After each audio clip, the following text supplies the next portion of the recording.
So the fastest way that the devil takes over your life is through this particular kind of love or motivation that can come to rule in your heart. We're going to be reading out of Secrets of Heaven, volume 10 for this. And Swedenborg starts out talking about neighborly love. So Jesus Christ says, what's the great commandment? Love your neighbor as yourself. Love the Lord your God, right? So there's neighborly love, which we covered in another show, which is exactly what it sounds like, but there's nuances to it.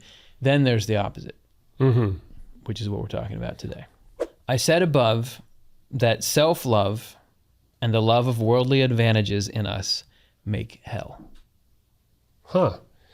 Self-love and the love of worldly advantages. Self-love and the love of worldly advantages. If something makes hell, then it's the devil. You would think it would be, isn't it a responsible thing to do? Like, you get your start in life and you need to earn enough money and you want to achieve certain things, and aren't those worldly advantages? And isn't that just something that everybody, responsible people should be doing those things?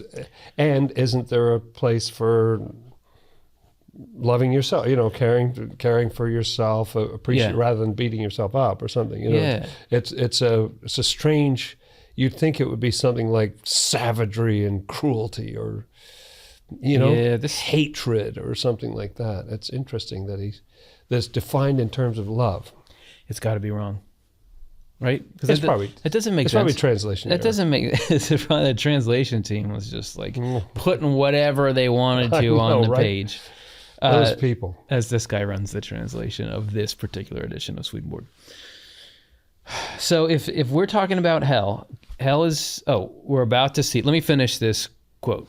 That's the way with Swedenborg, isn't it? Now I need to describe these kinds of love so that you can tell whether you exhibit them, and consequently whether hell or heaven is in you. Because we do have either hell or heaven within ourselves. The Lord teaches in Luke 17:21 that God's kingdom is within us. So that's also where hell is. Oh, so sort of under new management is the phrase that comes to mind. You're trying to go from a shift where you're under the control of hell, whether you realize it or not. You're trying to get to a place where you're under the control of heaven, like heaven is in you. Yes, and we're sort of like the software that's running or something like that, right? This is a conversation about human happiness versus misery. So, okay, well that's a nice, clear way to put it. Because what are you talking about, heaven and hell? Are you talking about the afterlife and or religious kind of stuff and where we'll go? The life comes down to human happiness, peace, contentment, which is that's right. That's the will of divine love is, and that's just, I don't even have to say divine love, because part of your brain shuts off when I say, what are you talking about divine? That's just the will of love. Right. When you love somebody, you want them to have a happy life, right? Yeah, that's right. So that's the intent of God, from which you get your love. That you ever felt love? That's God. That is like, it's just like the same thing as you put your hand out into the sunshine and it feels warm. Yeah. It's the same. That the love is coming out of God into us. So it's like, how do you have this heaven inside you that makes you happy and peaceful and contented? Or you got this other state, which is hell, which is not always miserable, but it's on the whole miserable. And so I've been in both a lot of times, and I'm keenly interested in, I'm parsing over, like I love when Swedenborg will make statements of this is what makes hell in you, this is what makes heaven in you. Because I spent enough time in hell, in different kinds of misery, that I'm like, I want to, like, what's the formula? How do you get out of this place? And the kingdom of heaven, that sounds great, but how do you do it? Yeah, and when I first read these things for myself and started thinking about them, I was a, like late teenager kind of thing, and it was saying, you're either in heaven or you're in hell, all the time, like this is your condition. And I just thought to myself at that time, I don't think I'm ever in either of those places, ever. I don't think I'm really like way in hell. I'm not in heaven either. You know, I'm not happy. I'm not doing great or whatever. It just seems like I'm in some sort of gray sort of nether zone in between there or something. I couldn't relate to it. Yeah. Now I realize, oh no, that was hell. You know, so I feel better now about that. Yeah. Yeah. Same thing when I was a teenager. Like I could not, it's too jumbled around. But also, heaven or hell, as I understand it, according to Swedenborg, is not just like pure happiness or pure misery. No, that's right. And that's an important concept, isn't it? It's a really, really important concept. Because if you think it's a matter of, and it's hard to put into words because it's not absent from the equation, but Swedenborg talks about the difference between joy and happiness, which is like the same thing, right? But he talks about joy. Are you happy? No, I'm joyful. Yeah, that's right. Can't you tell? You don't even pay any attention to me. Sorry. What he talks about making you happy is your work. It's sort of like the direction of your life, what you're wanting to achieve, how you're wanting to benefit other people, things like that. Yeah. And says that, yeah, often when you're doing that, you're running into frustration. You know, we didn't succeed at that, and we were hoping this would work better, and it didn't work, and I'm sad about that, and wonder if I'm failing the cause, or, you know, right? Well, it's not like joy every second, right? No. But it's this long-term sort of satisfaction of being involved in something important. I guess it's like cliche for me on this show to quote Pink Floyd. Like I did like Carrie Underwood and Pink Floyd. So, yeah, it's just like me and Monty Python. I don't know what it is. But you think you can tell heaven from hell. Yeah. And when that comes out, people probably are like, what are you talking about? They're the exact opposite. No, like you can't tell heaven from hell. And even if you're not coming at it from a religious standpoint, happiness from misery, you can't tell the difference a lot of the time. Let me give you some tangible examples. Yeah. An easy to illustrate example is when you're in any form of addiction. It's a great one. Great one. Because classic. When I'm in that state, there's times when I'm ecstatically happy. Absolutely.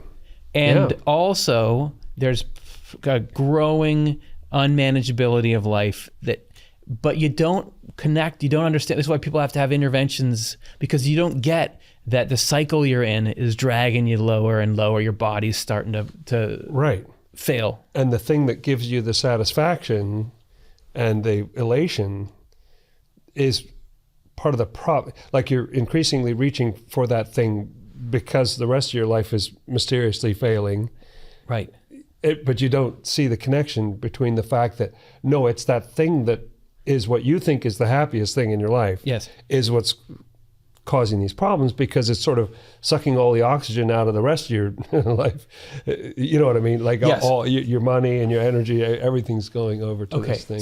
So another example, and then I want to tie it in with this third example, but another example is obsessive compulsive disorder, which I've had my whole life. So obsessive compulsive disorder is you feel these miseries and worries and these fears, and then you have this urge to do certain things in order to get rid of those fears. For some people, it's like the hand washing and right, but it's whatever. Checking the stove or whatever. That's right. Right.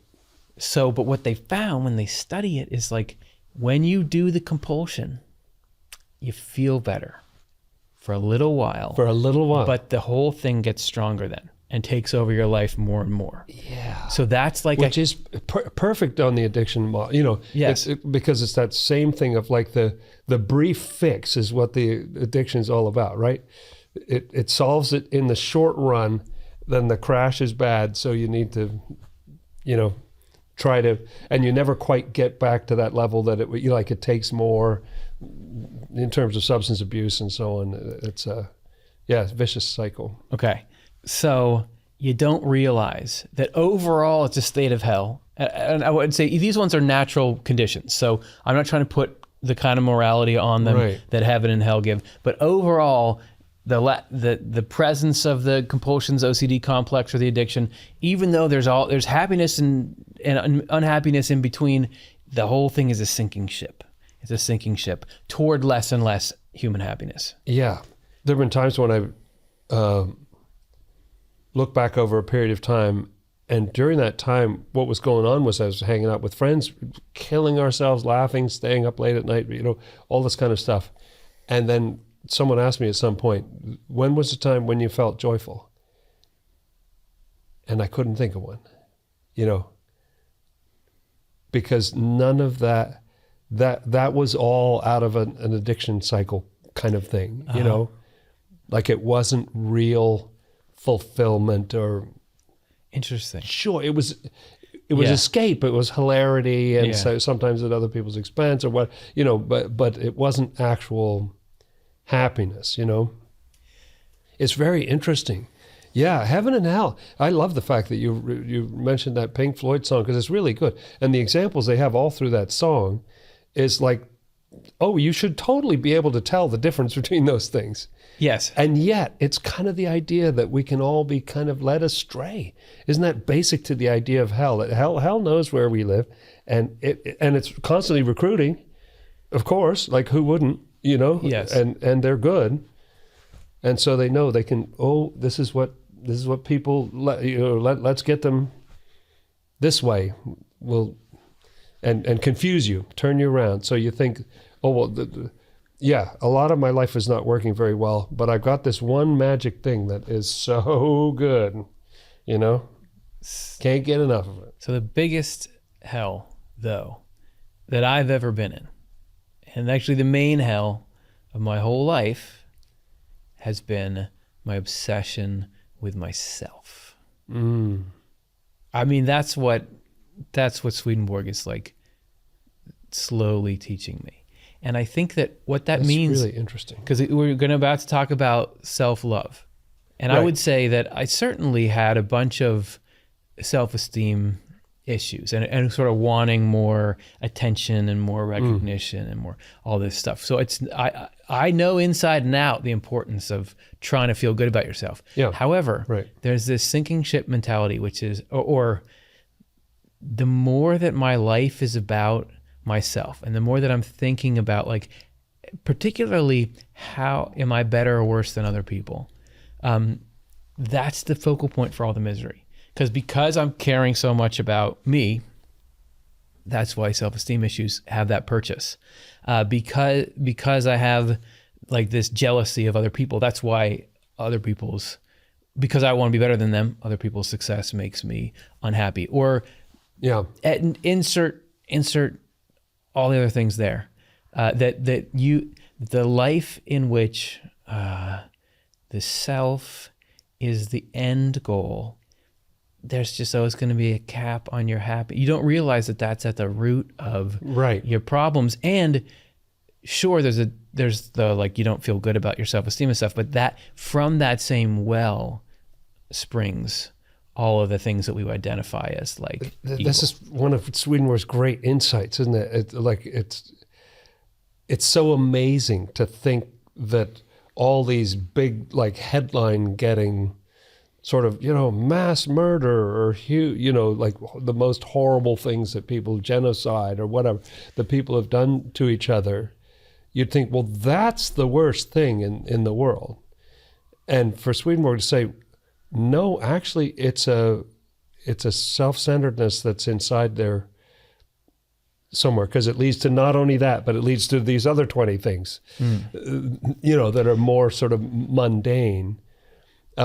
And it feels like being obsessed with yourself, first of all, it feels like the human condition. And for another thing, it feels like, well, you need to, and what else you got? This is your sort of little vehicle that you're driving through life. And so don't you have, who else is going to be obsessed with it? Like somebody's got to do it.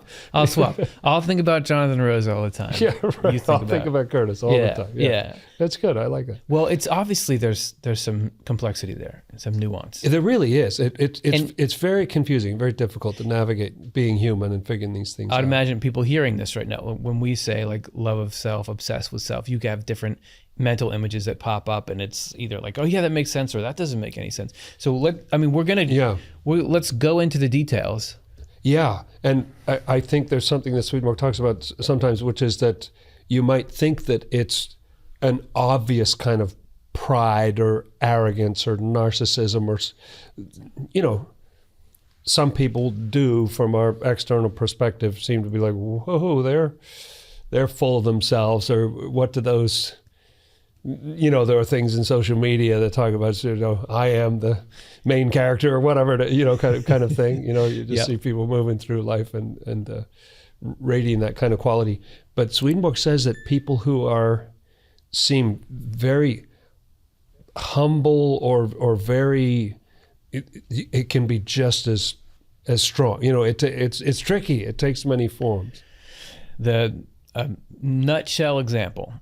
And again, this is the great insight, perhaps, of Swedenborg, and the essential insight maybe to human happiness.